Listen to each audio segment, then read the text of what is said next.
Igbo bụ Igbo mma mmanụ. Asị m ka onye chiri ya zero.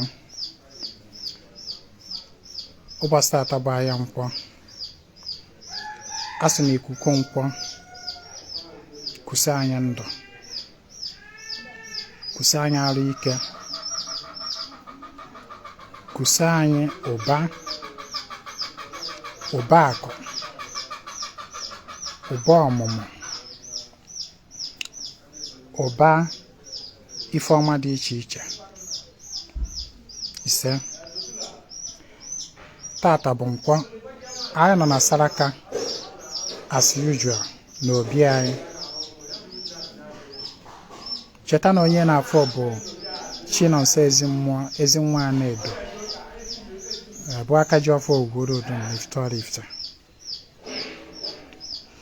Tata bụ Nkwọ anyị ji eme Saraka as usual. We have been on it. Mana asị nka m nwere obere ohere pụtara m wee drọpụ ozi a tupu nchefue. Cheta na ọ bụrụ na echi isonyere anyị na Saraka anyị na-emewe every Nkwọ, ị ga-achat m n'inbox on or before that Nkwọ. Ịchat ya ma izite ihe ị chọrọ iji wee sonye na ya bụ Saraka. Ị gaa na my page, ị ga-afụ ihe edemede ndegolu gbasara anya bụ Saraka. Ị gaa na my Facebook page gbasara anya bụ Saraka, otu ị nwere ike isi wee sonye. Ọ Saraka anyị na-ededicate to ndị mmiri. Chọkwa na isonyere anyị na monthly ritual anyị na-eme every month. You are free. You chat me inbox, agba gị ife ọ ga-eri wee naba. And then other things. Anyị na-agbakwa afa, na-alụ ọrụ mmụọ dị iche iche. Ọ dịbịa ka mbọ bụrụkwanụ priest Akajiọfọ isi mmụọ mana m oke nara ọnụ. Tata achọrọ m ka anyị kwuo obere okwu gbasara fruit offering. Fruit offering.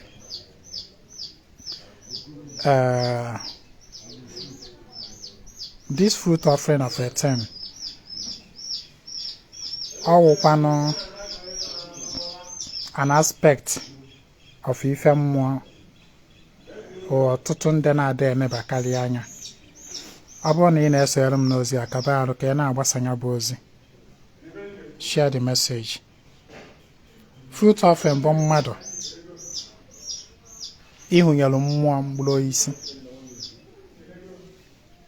osisi anya fruit. Mkpụrụ osisi sokwazi n'ife eji eme mmụọ.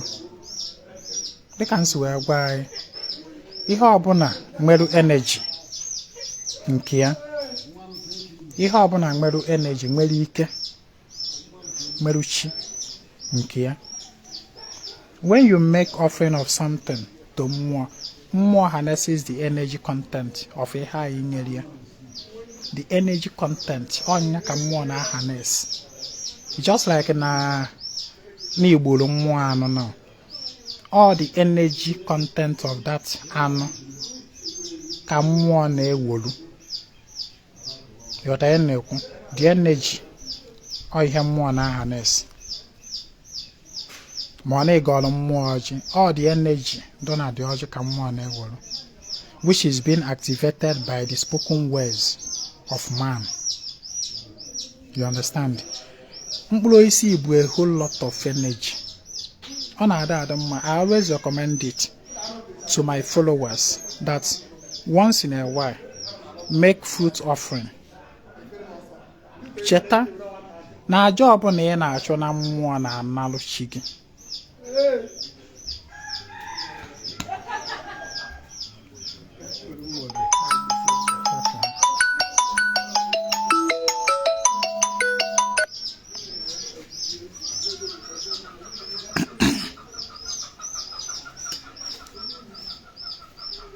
Dịka anyị si ekwu, aja ọbụla mmadụ chọrọ na mmụọ na-analụ chi ya.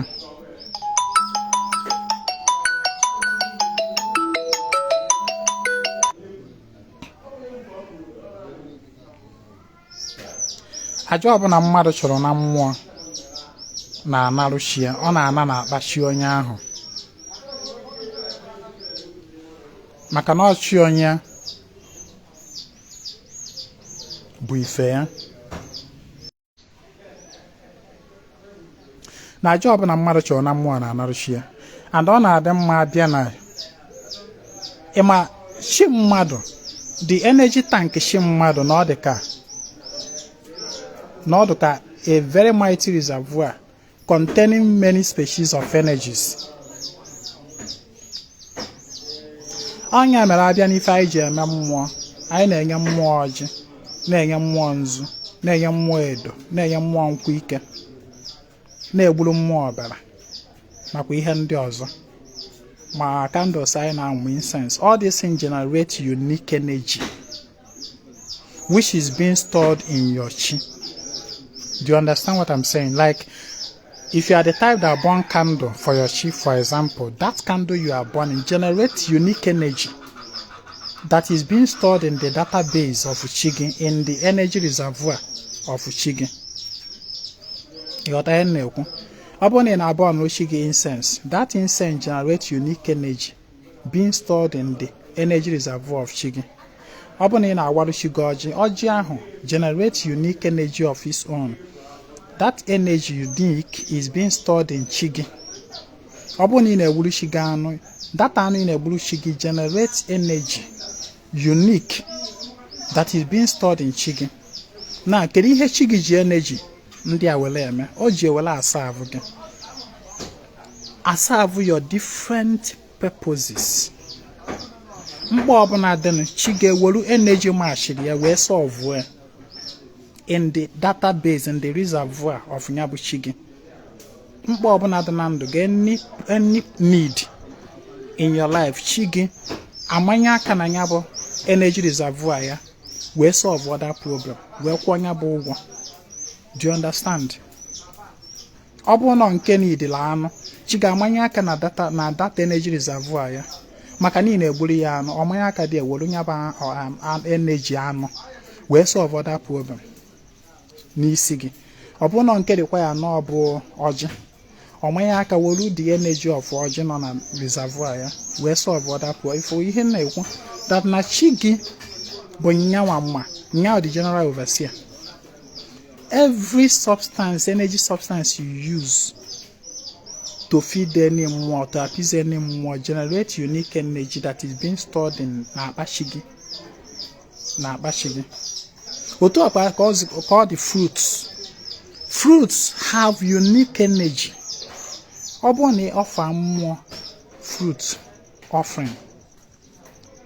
Those fruits generate unique energy. Those energy are being stored in the database of Chigi. O nwere mkpa Chigi ga-eji ewele egboro gị. O nwere mkpa Chigi ga-eji those fruits wele egboro gị. They carry energy. All these things have energy. Nzu have its own energy. Edo has its own energy. Nkwụ ike has its own energy. Nkwụ enu has its own energy. All these things IJMM have their own unique energies. You are saying na agwa gị. Ọ na-ada adị mma dịka nsi adị ekwu. Kabalụ na-achụnyetalụ mmụọ aja ka ọ yawa abịa na na-akpa Chigi enwe multiples of energy sources Chigi ga-eji wee na-eme gịnị na-asụrụ gị ọfịa wee na-akparụ gị ụzọ. You understand? Kpatanụ nji ekwu sị na aja ọbụla mmadụ na-achụ na ana na-akpachi. For example, na ijere na mmiri kịta chụnyere ndị mmiri aja maybe no ọjị ka ịwa alfa ma ọ na-ịmalụ ndị mmiri nzu ma ọ bụ whatever inyelu ndị mmiri. That aja echunyelu ndị mmiri generate unique energy in line with ndị mmiri. That energy generated na-akpa Chigi. Ọchị onye the beginning and the end. Ịghọta ihe na-ekwu. Aja niile na-achụ na mmụọ ọbụla ma mmụọ nọ na ancestral root go, ma mmụọ ndị be nna go, ma mmụọ ndị ikwu nne go, ma mmụọ ị na-eje na mba eje achụ, ma mmụọ ọbụla ya eni mmụọ ịbịa n'iri enye oke. That oke anyị nyere mmụọ generate energy. That energy o generate na-anarụ Chigi. Ọ maka na ọ na-arụ Chigi bata na aja ahụ nwere ike ịbalụ gị uru. Ọ bụ na o ruo n'aka Chigi o nwere ife ọ ga-emewe na ndụ gị. Ịghọta ihe na-ekwu. Oh, ya ebugodo ụzọ na-akpa Chigi. Ọ Chigi ewuzi the dispenser. of the energy being generated. Na-echunyelu ndị mmiri aja kịta aja ahụ mịta mkpụrụ na ndụ gị. Ọ na obugodo ụzọ na-akpa chi gị wee administrazie ya according to your need. Maka na chi gị bụ nyanwa ji your database, nyanwa ji your onwe ha na-agba life instruction manual. Life instruction manual otu ndụ gị si aga ọ chi gị ji ya. You understand what I'm saying? Onye mere nji ada ndị mmụọ ọbụla echunyela aja with ihe ọbụla iji wee chunye dị aja. The energy is being generated in line with the energy of the mmụọ. I don't know if you understand. For example, na ịga na mmiri kịta, ndị mmiri have unique energy on themselves.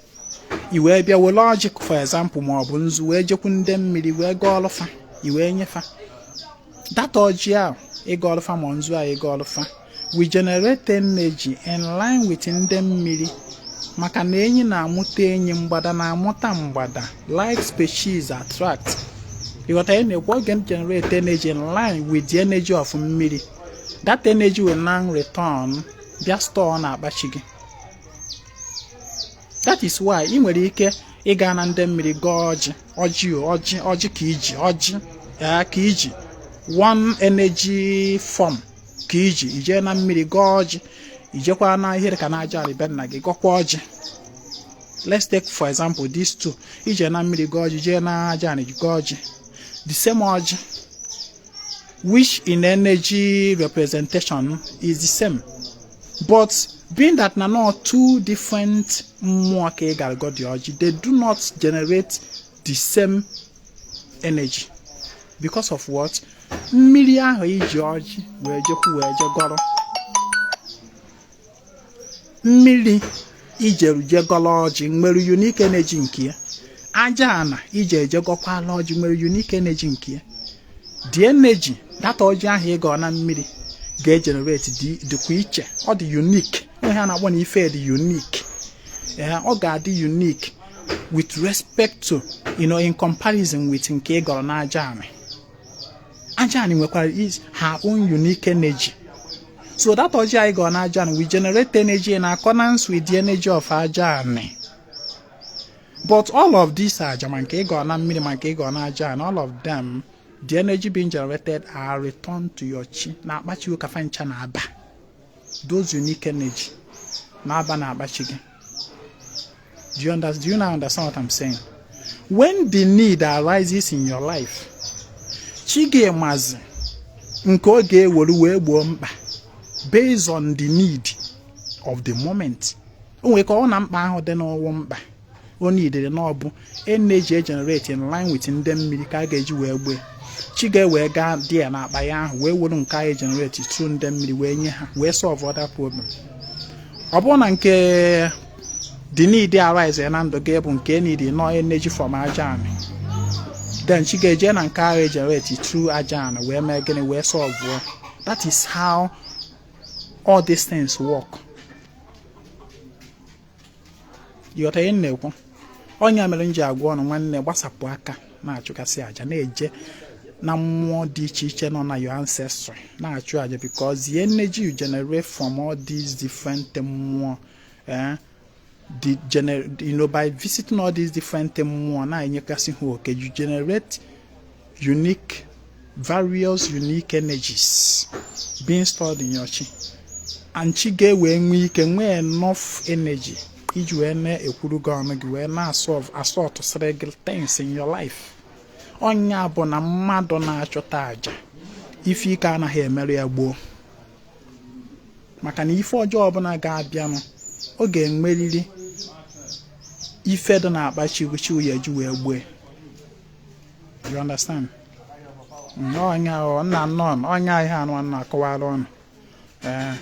So mkpụrụ osisi fruit o nwekwara its own unique energy. O nwere one of the benefit of mkpụrụ osisi bụ mkpụrụ osisi ịma normally maka ndị na-asị na mmụọ na-eri mkpụrụ osisi. Ya na m ekwu the first mkpụrụ osisi eji enye mmụọ oke bụ ọjị mkpụrụ osisi ka ọ na-ịma ha. Before you bido na-ekwu na ejila mkpụrụ osisi ejekwu mmụọ, Madugodo na ọjị na-agọrọ mmụọ bụgodo mkpụrụ osisi. Ịghọta ihe na-ekwu. Then enwekwana mkpụrụ osisi ndị ọzọ dịka unele nke akpọ banana, dịka oroma ahụ nke akpọrọ orange, dịka watermelon, cucumber, granite, kedu gasifa, name them, pineapple, soursop, udara, ụkwa, name them. All these mkpụrụ osisi na-agba afa, they are all used. They can be used to make present to Mmụọ, offering to Mmụọ. You understand?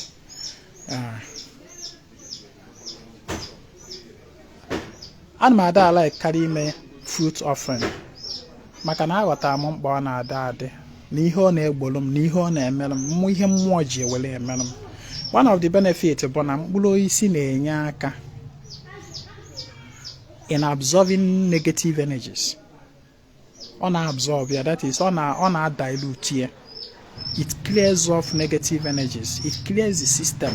Otu esi wee na mmadụ na-atata mkpụrụ osisi, ọ ga na-enye aka na wash the person's system, na-asapụsị ọtụtụ nyama in the person's body and system. Ịghọta ihe na-ekwu? That is natural work of mkpụrụ osisi. Nne chọrọ ịfụ m lituolu na bike nke ihe ọ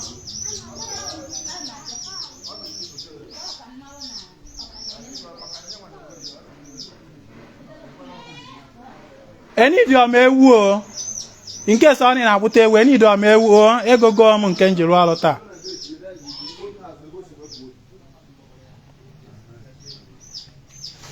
Mkpụrụ osisi na-enye aka for cleansing the system. Maka na mkpụrụ osisi contains much of water, especially all these mkpụrụ osisi like banana, watermelon, cucumber, pineapple and the rest. A na-enye aka to cleanse, purify. It is one of the rituals age absorb negative energy, to remove negative energy from home or from from someone's life.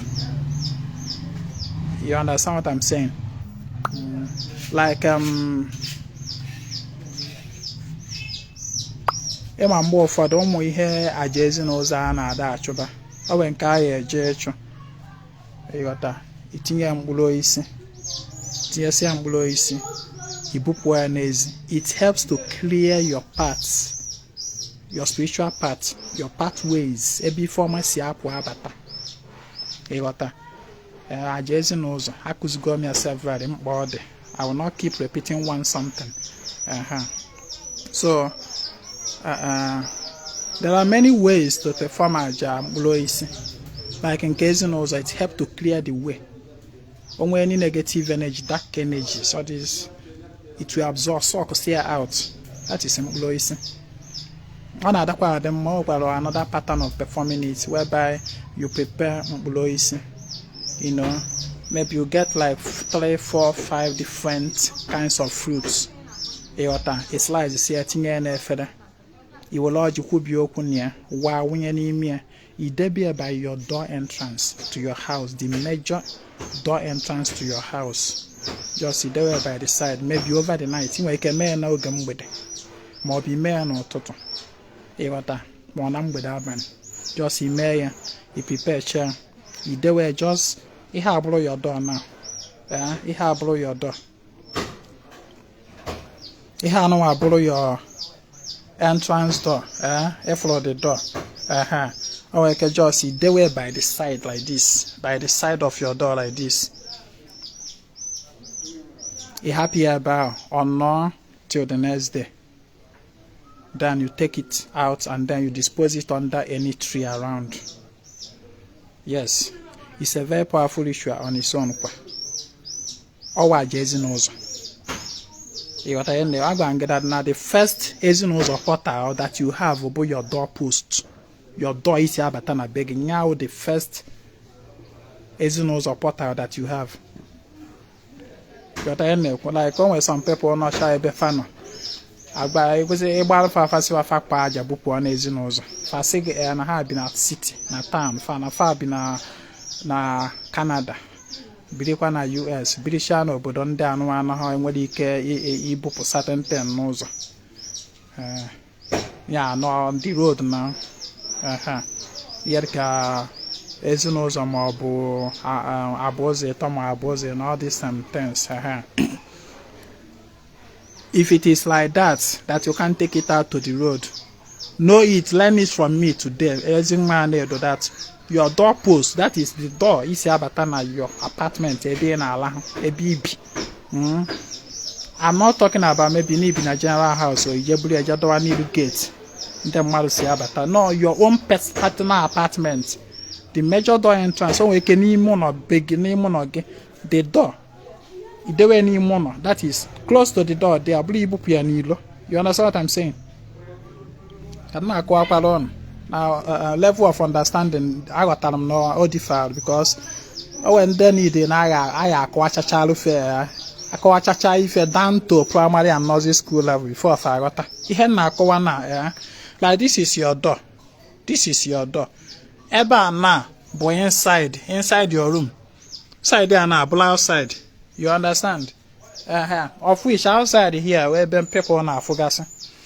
You may prepare this kind of thing on the Pukitano. It be here, inside, close to the door.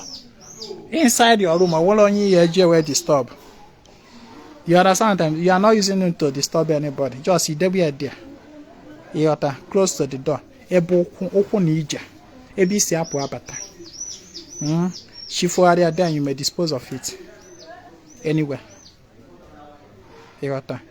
Iku bigo okwu niya.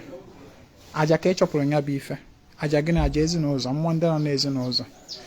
It helps to cleanse your part, to absorb negative energies on your part. Darkness, all these ihe kwuzo chichiri, ihe ndudo, you know, it helps to clear them off. That is one of the benefits of mkpụrụ isi. Aja mkpụrụ isi.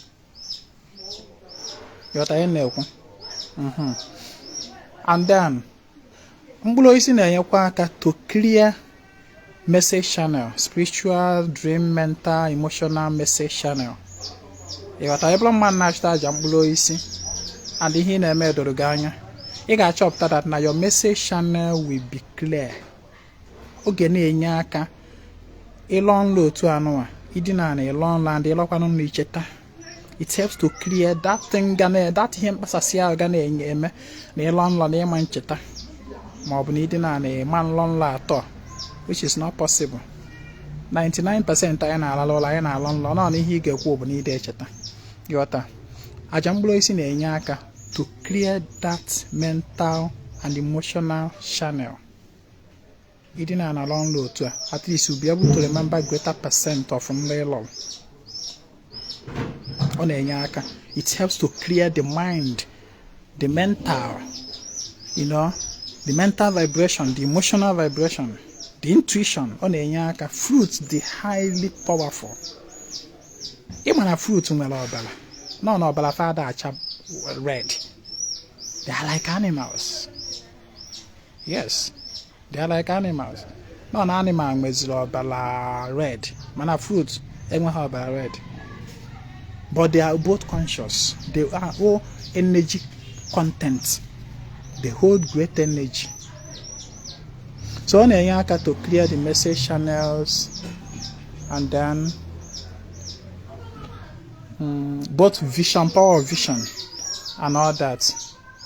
Just the mental, the emotional, you know, on a Oziana dialogue. If a chimo to an in the way of maybe feeling or trance and all that, on a yaka, and then what else? On a yaka to absorb sickness in them, you know, to or me posse analogue. Oh, yeah, from time to time. You know, if you have your own personal room where you sleep, sometime at night like this, you just get some fruits tinyesi ya na efere kwubi okwu na yawa ọjị ewunye n'ime ya idewe by the corner of your room ebe ya na-alalụ kwubi okwu na agbakwuo chi gị nọrọ gị na ha idewe ya there. It helps to clean that room, the aura of that room. Ọ na-enye aka clean the aura of that your room o clean when any negative energy not the absorb say ọ na-enye aka is healing. Ana m ebunya so na expo ana m ebunya mana ọ maka ndị ịmana nkuzi Ezinwa Anaedo I don't know ọ bụ na ndị ụfọdụ ọ bụ na ihe dịka na mụ na ịmago na nkuzi dịka ọ dịka nne I don't know how will I put it. This my page here. Normally page here no go by now. It now running hundreds of thousands followers, and then they are online like this. People are rushes here. Hey, what? Manina na this page. It got how sluggish in growing. And I'm live for only 9 persons can now for here. that are viewing me. Just one mother 9. So some mother 9. Man of even my message will always meet those that are destined for it. Those that are destined for it. And when a lot of people here, if I want to share my message like this, they will be wondering, like, why is it that bloggers are not spreading your message? Why is it that your message, your page is not attracting, too many? Because you assume that now your page contented na page get kalele. Why is it not? But I don't know. I don't know. But I know that one of the reasons is I'm steady reporting. A lot of people report my page. Different like and some of them bunde dibi. Even Ezinwa na-ade ekuzi ife na anaghị atọ onye ọnụ ụtọ. Ezinwa na-ekuziri ndị mmadụ. Fadi meet otu fa si eje n'afa. Ndị dibịa wụ na-afa ka fa ji eri. Obi adụ anụ fa mma. Ezinwa na-ekuziri ndị mmadụ. Try to build your spirituality yourself. Become self-dependent. Ọtụtụ ndị mmadụ achọghị, because they depend on people coming to them. So probably only 1 or 2 that I teach that people don't like, and the Christians too. They report my page. I am the sluggishness of my Facebook page and growing. But I know that those that my message are destined for, we always get it. Today or tomorrow. I dish out a whole lot of secrets, a whole lot of information, valuable, that you can't buy with money on this my page. And on one of my few followers that are following me on, and some of you don't have the matter. You don't have the matter. I don't share my message massively or 2%. Na if lolo anu wa no ne akwa no bunu ibu anyi danda ekele olu eke o kwesịrị anyị nwa ndị ketara ikwu n'ọnụ anyị kwupụ unu enye aka ọ dazi enye aka tụsasị ya broadcast ya maka na otu aka isi eme like mụ na onwe m nweta ozi na mmụọ nye aka broadcast ya to the hearing of human. Then on one day my followers, you should help in spreading it far and wide by sharing. But you don't share. On nation until there's where we don't give away. Hey, I'm giving giveaway of 10 million naira today. To then I share my post before if you are waiting for such a thing, it will never happen. Yeah, I blow my own line. I can always get home that one. If we give away online, I will get home here. I get home here. So I have to stop here.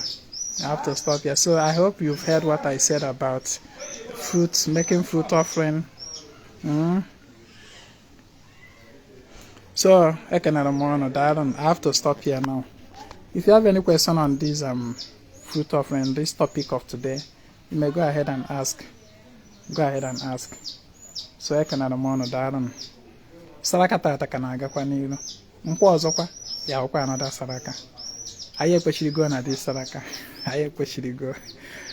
And our ritual for the coming month, tata would again self na date. Tata bụ 24. Okay. Very soon I got, because full moon is coming up. Full moon is coming up in about a week time or so. By then I go October. So the coming month ritual is coming up. If you want to be part of it, you may shout me now. So I can rain. My name is Ezinwa Anaedo. I come for the total restoration of ordinary men and Igbo. Kemesiam. Nyaka wetu sozia. Daro.